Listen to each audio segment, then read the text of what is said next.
In the scorching Arizona desert, there is a mountain range so dangerous that the Apache called it the Devil's Playground.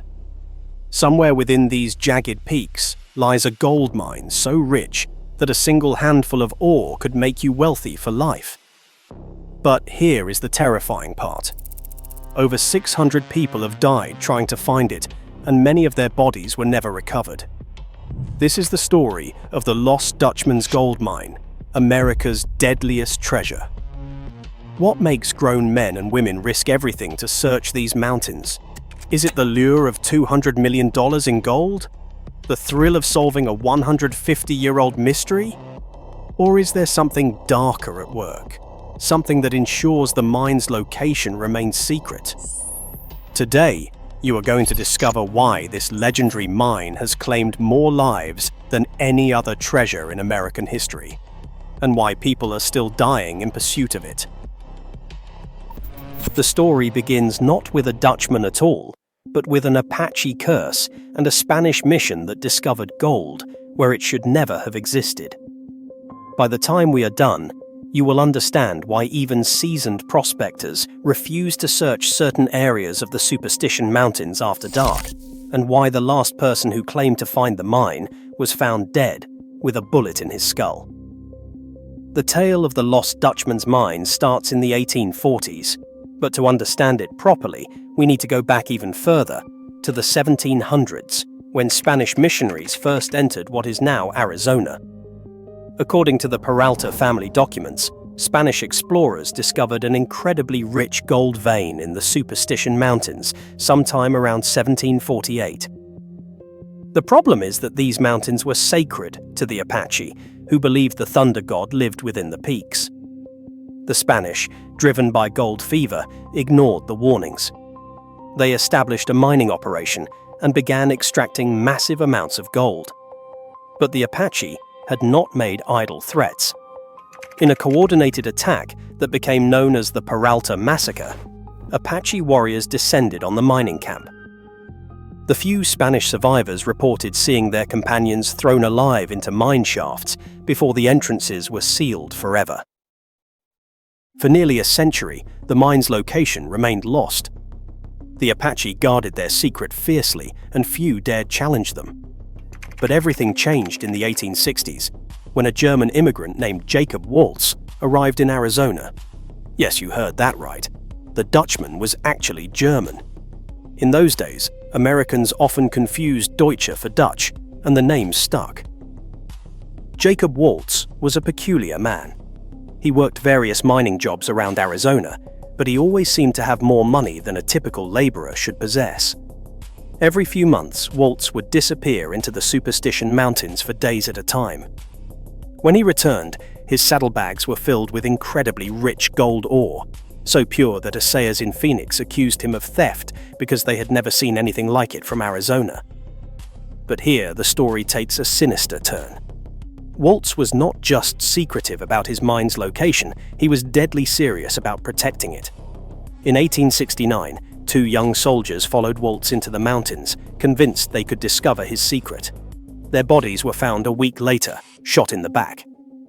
When questioned, Waltz offered an alibi, but many suspected he had killed them to protect his mine. The murders did not stop there. Over the next 20 years, at least 8 more people who tried to follow Waltz met violent ends in the Superstitions. Some were found shot, others appeared to have fallen from cliffs, and a few simply vanished without a trace. The pattern was always the same. They would tell friends they were following the Dutchman, and days later, they would be dead or missing. Waltz himself seemed immune to the dangers that plagued others. He would emerge from the mountains unscathed, his pockets heavy with gold. When asked about his mine, he would laugh and say, "The mine is well hidden. The Apache gods themselves protect it." But even Jacob Waltz couldn't cheat death forever.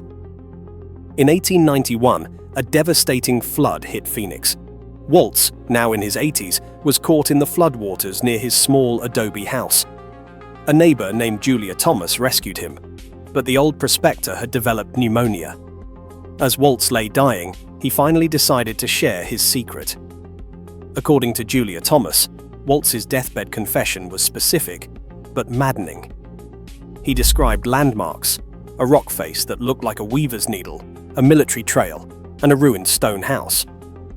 He said the mine entrance was concealed beneath ironwood logs, and that from the mine you could see Weaver's Needle to the south. Most importantly, he warned that the mine was cursed, and that the Apache thunder god would kill anyone who found it.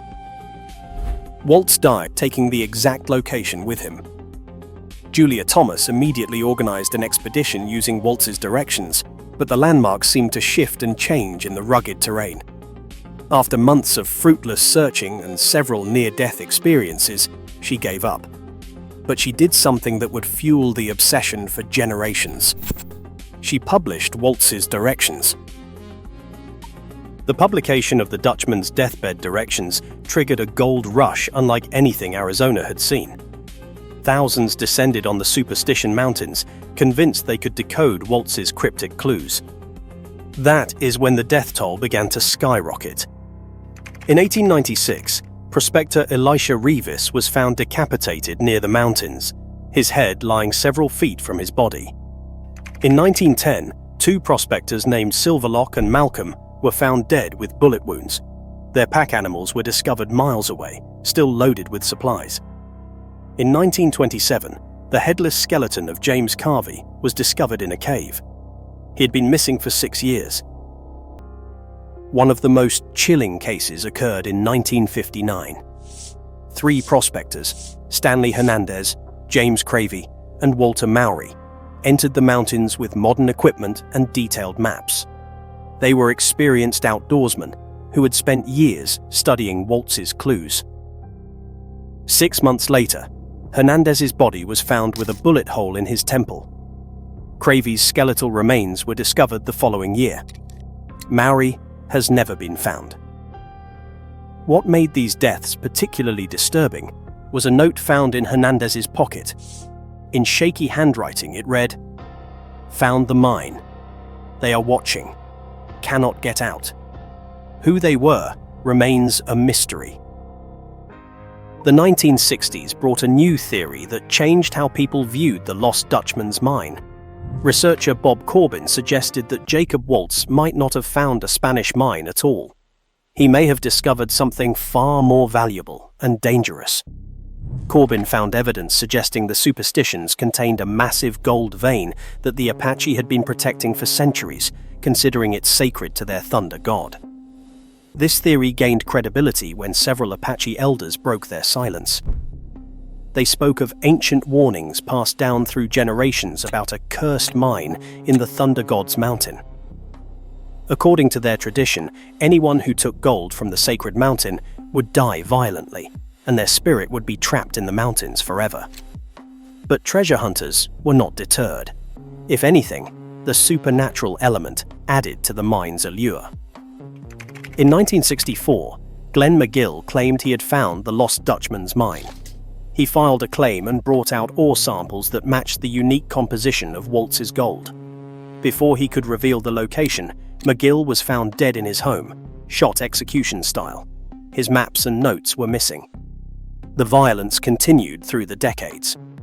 In 1976, Howard Polling was found dead near Weaver's Needle. In 1984, Walter Gassler vanished in the mountains, leaving behind only a bloody shirt. In 2009, 3 bodies were discovered in one summer, all treasure hunters who had ventured into the Superstitions. But here is what is truly bizarre. Many of these deaths do not fit the pattern of typical wilderness accidents, or even murders. Bodies are found in impossible locations. Some victims appear to have died of fright, their faces frozen in expressions of terror. Others show signs of violence that do not match any known weapon. And then there are the ones who simply vanish, leaving behind all their equipment as if they had just stepped away for a moment and never returned. Ground-penetrating radar has detected vast cave systems that match Waltz's descriptions. But every expedition that gets close to a major discovery seems to meet with disaster. In 2019, a high-tech expedition funded by a television production company used drones, satellite mapping, and computer modeling to narrow the mine's location to a specific canyon. On the final day of filming, their lead researcher, Wayne Tuttle, collapsed and died of a heart attack at age 52, with no history of heart problems. The expedition was immediately called off, and the footage was never aired. So what is really happening in the Superstition Mountains? Skeptics point to the harsh environment, the prevalence of illegal drug operations in remote areas, and the tendency of treasure hunters to take dangerous risks. But even the most rational explanations cannot account for all the deaths, disappearances, and strange occurrences. Some researchers believe the Lost Dutchman's Mine is protected by something more than human, whether that is the Apache thunder god, the spirits of those who died seeking it, or some natural phenomenon we do not yet understand. Others think the mine itself might be a trap, that Jacob Waltz knew exactly what he was doing when he leaked just enough information to lure people to their deaths. There is one final twist to this story that few people know. In 1971, a woman named Ruth Cravey claimed her uncle had found the Lost Dutchman's Mine in the 1940s, but had been too frightened to work it. On his deathbed, he drew her a map. Ruth spent 20 years following that map before she made a startling discovery. The mine was not where everyone thought it was. According to Ruth, the real Lost Dutchman's Mine is protected by an optical illusion created by the surrounding peaks. From most angles, the entrance is invisible.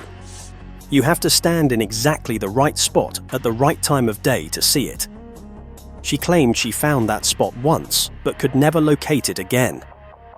Before she died in 1998, Ruth said something that still haunts treasure hunters. The mine does not want to be found. It chooses who finds it, and it chooses who dies. Today, the Superstition Mountains are more dangerous than ever.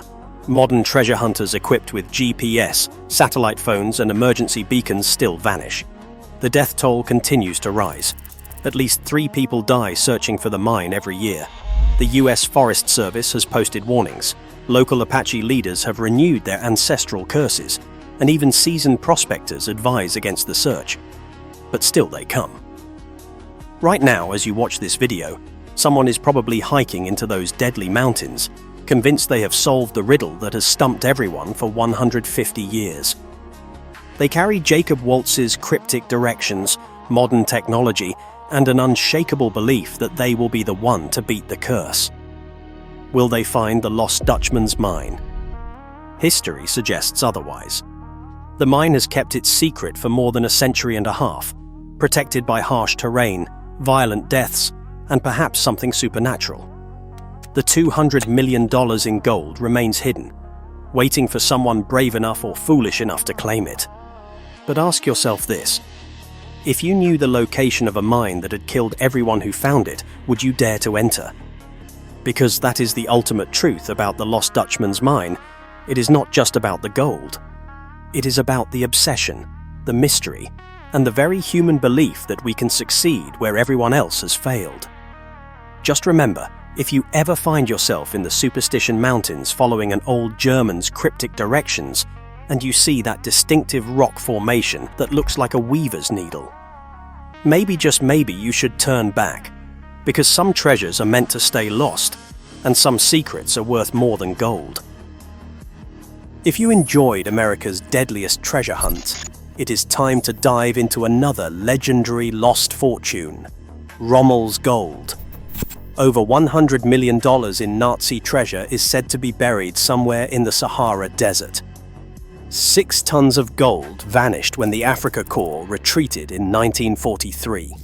Subscribe and hit the notification bell